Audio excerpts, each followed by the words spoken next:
another, and the fact that you're from New York. I'm going to try not to interrupt you because the audience doesn't like that.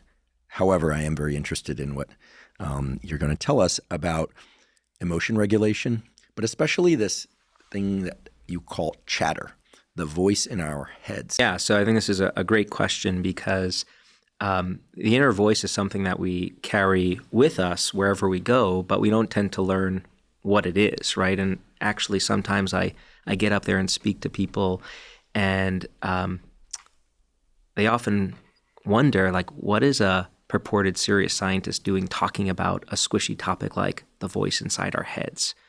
And it turns out that this is a remarkable tool of the human mind. So when I use the term inner voice, what I'm talking about is our ability to silently use language, to reflect on things in our lives. So just from the outset, let me distinguish chatter from other inner voice operations. I think of chatter as the dark side of the inner voice, and we'll get to that in a little bit. But, well, one of the reasons why the Pennebaker effect is believed to be so useful is because it imposes a structure on the stream going through our head, which is oftentimes not organized. And when you find that inner verbal stream going in the negative direction, so negative self-talk, so the chatter, right? It's a shifter, but this is a perfect segue back to, you asked me about the tools that you recommend for fighting chatter, and I'm telling you about the ones I use. So there's a second tool that I will use automatically when I detect the chatter brewing, and I call it my 2 a.m. chatter strategy.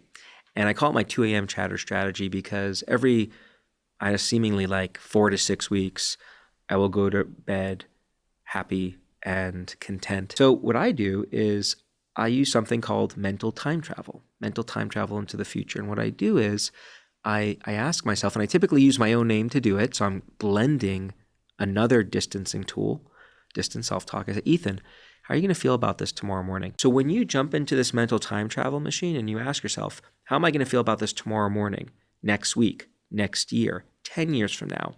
What that does is it activates this understanding that what you are going through, as bad as it may seem, it is temporary. It will eventually subside. And that does something very powerful for a mind that is consumed with chatter. It turns the volume down on it, which for me is often all I have to do to get back to bed.